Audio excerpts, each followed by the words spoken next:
India में इतने billionaires कैसे हैं? क्या लोग मेहनती थे? क्या ये वो ब्रिटिश दौर के कोई फैमिलीज थी? क्या ये नई जो लोग हैं बिजनेस में आए हैं? मतलब व्हाट्स द ये है क्या? क्योंकि अगर आप देखें इंडिया के बिलियनियर्स की, मुकेश अंबानी को लें, अदानी, गौतम अदानी की फैमिली लें, शिव नाडर को लें, पुणेवाला को लें, लक्ष्मी मित्तल को लें, कुमार बिरला को लें, ये सब लोग जो हैं दे आर बिग नेम्स। मतलब how come there are so many billionaires in India? इस 100 रिचेस्ट जो बिलियनर्स हैं वो इससे ज्यादा कभी रिच नहीं हुए जो आज की 2022 के जो सिचुएशन है। इनकी टोटल वर्थ जो है चीमा साहब $775 है। और ये इस $775 में $257 तो सिर्फ जो है वो ये 12 महीने में ऐड हुई है। आप समझिए, मतलब अगर दुनिया जो इस वक्त कोरोना और यूक्रेन की वजह से जो प्रेशर झेल रही है उसके बावजूद भी the recovery has been much faster and India is becoming the 5th largest economy. अगर हम अपने सेंसेक्स को देखें जो कि बेंचमार्क है इंडस्ट्री की ग्रोथ का, वो एक साल में 52% ग्रो किया है। the fastest growing I would say indices in the entire stock markets, at least in Asia, I can vouch straight away, right? और अडानी साहब को अगर आप जैसे कह रहे हैं तो अडानी साहब जो है वो $115 बिलियन वर्थ है और अब थर्ड हो गए हैं पूरी इसमें वर्ल्ड में। और अगर आप पूरे नंबर ऑफ बिलियनर्स को देखें वर्ल्ड के अंदर, the third largest number of billionaires are now in India after US and China. अब चाइना के अंदर तो मैं आपको वैसे कहूं, वैसे आपके बड़े अच्छे दोस्त हैं, लेकिन वो चाइना तो अपने बिलियनर्स को खुद ही भगा रहा है। वो एक बहुत अच्छे से होते थे जिन्होंने एक अपनी बहुत बढ़िया कंपनियां बनाई, अब उनको उन्होंने जेल जूल में डाल दिया। ऐसे करके जो बिलियनर्स हैं जो पैसे वाले थे वो लोग तो चाइना छोड़ रहे हैं। तो प्रोबेबिलिटी ये है कि इंडिया भी कुछ दिनों में सेकंड हो जाएगा आफ्टर यूएस। क्या ये पर्टिकुलर इंडस्ट्री से आते हैं? तो ऐसा नहीं है। अगर मैं शिव नादर को देखूं जो कि नंबर 3 है इंडिया के अंदर, तो वो $31 बिलियन वर्थ है। वो एचसीएल टेक्नोलॉजीज के ओनर है। तो एचसीएल टेक्नोलॉजीज तो टेक्नोलॉजी की कंपनी है। राधा कृष्ण दमानी को देखूं तो डी मार्ट है, वो रिटेल के मालिक हैं। मुकेश अंबानी एक मल्टीफेरस बिजनेस एक्टिविटीज में इन्वॉल्व है। तो वो अपने आप में जो है फर्स्ट और सेकंड दोनों के बीच में चलता रहता है।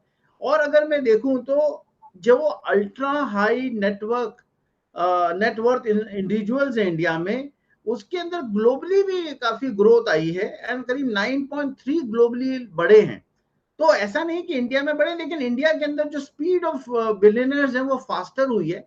And these people I think probably there is also a reason कि why they are growing faster in India is the possible the availability of resources, the availability of government support। और देखिए हम लोग पहले भी वो जो हमारी कैपिटल माइंडसेट नहीं हुआ करती थी चीमा साहब, हम लोग बड़े सोशलिस्ट कम्युनिस्ट टाइप थे। कम्युनिस्ट नहीं कहूंगा लेकिन सोशलिस्ट गवर्नमेंट जरूर हुआ करती थी, जहां वो ये कहती थी कि भाई अमीर होना जो है ना, हमारी प्रवृत्ति थी हिंदुस्तान में ये सोचने की कि अमीर होना एक कोई जुर्म है। मतलब हमारे देश में इतने गरीब लोग हैं तो हम अमीर कैसे हो सकते हैं? whereas the fact of the matter is now government doesn't, as long as you are seriously paying your taxes, why should you not be rich? And super rich are also new people who are below 40 years who are self created। जो जितने भी हमारे startups हैं, top 10 startup, they all billionaires. Unicorn companies देखे तो they all billionaires now. तो fact of the matter is there is an atmosphere of growth, acceptance of the fact that these are the people who create jobs in India।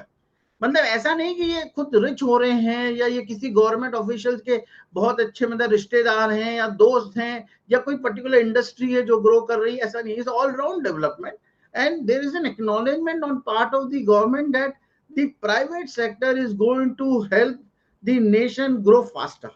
पहले क्या होता था कि हमारे यहाँ कार भी गवर्नमेंट बनवाती थी, उसके कोटे होते थे। स्कूटर भी गवर्नमेंट बनाती थी, घड़ियां एचएमटी बनाती थी, जो कि मतलब हमें घड़ी लेने के लिए कई दिन वेट करना पड़ता था। स्कूटर के लिए कोई वेटिंग लिस्ट हुआ करती थी, कार की है। आज तो आप कार में जाइए तो आपके किसी भी बजट में 15-20 मॉडल मिल जाएंगे। और वो 20 मॉडल अगर आप देखेंगे देखने जाएंगे तो उसके अंदर भी डिस्काउंट भी मिल जाएगा, फाइनेंस भी मिल जाएगा। That is because we have allowed a private sector to really grow fast. Ultra high net worth individual जिसे कहते हैं, वो अप्रोक्सीमेटली 39% और ग्रो करेंगे next 5 years. Means I'm talking about numbers of people. I'm not talking about they become richer from what they are right now. Second is sixth highest growth in numbers of self-made such individual is under the age of 40. 40 साल से कम उम्र के जो लोग हैं they are really growing fast. In fact आपने जब monopoly की बात की तो आज इंडिया के पार्लियामेंट में जो पार्लियामेंट्री कमेटी है उसके सामने 10 टॉप स्टार्टअप्स को बुलाया गया था. और 10 टॉप स्टार्टअप को इसलिए बुलाया गया था कि कहीं ना कहीं parliament wants to understand that they are not anti competition.